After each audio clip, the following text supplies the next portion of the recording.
বল হাতে রান দিয়েছেন 7 ইকোনমিতে, ব্যাট হাতে জ্বলে উঠেছেন দলের হয়ে। শেষ পর্যন্ত ম্যাচ জেতাতে না পারলেও দলের সম্মানটা বজায় রেখেছেন। একই সঙ্গে জানান দিয়েছেন নিজের প্রতিভার। সাইফুদ্দিন যেন কেটে রাখলেন এশিয়া কাপে যাওয়ার টিকিট। এই মুহূর্তে টি-20 ক্রিকেটের প্রেক্ষাপটের সেরা অলরাউন্ডার এই সাইফুদ্দিনই। ব্যাটে বলে সাইফের পারফরমেন্স নিয়ে বিস্তারিত থাকছে প্রতিবেদনা। ব্যাট হাতে নামলেন যখন, তখন 34 রানে 6 উইকেট হারিয়েছে বাংলাদেশ। হামজা ফাহিমদের এক একটা বল বাংলাদেশের ব্যাটারদের জন্য অগ্নিগোলা হয়ে হাজির হয়েছিল। সেখান থেকে দাঁড়িয়ে উকি দিচ্ছিল টি-20 ক্রিকেটে নিজেদের সর্বনিম্ন রানে অল আউটের লজ্জা। দলীয় 41 রানে নাইম শেখ ফিরে যাওয়ার পর সেই সম্ভাবনা আরও ঘনীভূত হয়। তবে সেই লজ্জা থেকে বাংলাদেশ বাঁচে একজনের জন্যই, তিনি সাইফুদ্দিন।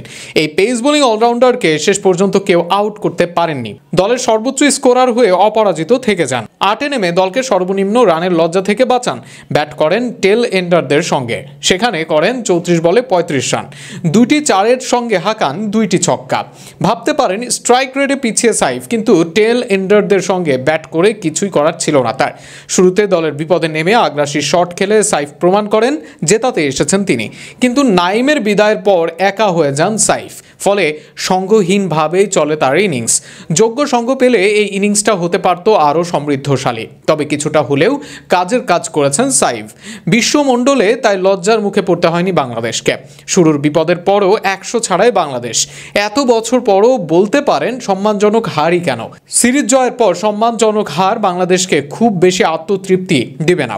ব্যাটিংয়ের সঙ্গে বল হাতেও এদিন নিজের দক্ষতা দেখান সাইফ।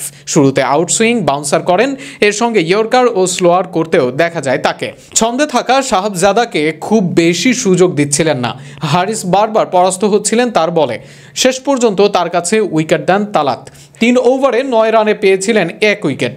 শেষ ওভারে এসে একটু এলোমেলো হয়েছেন, তাতে ইকোনমি গেছে 7-এ, কিন্তু এটাই দলের দ্বিতীয় কম ইকোনমি। পেসারদের মাঝে সবচেয়ে ইকোনমিক্যাল সাইফ। সব মিলিয়ে এমন পারফরমেন্সের পর এশিয়া কাপের টিকিট হয়তো পাওয়া হবে সাইফের।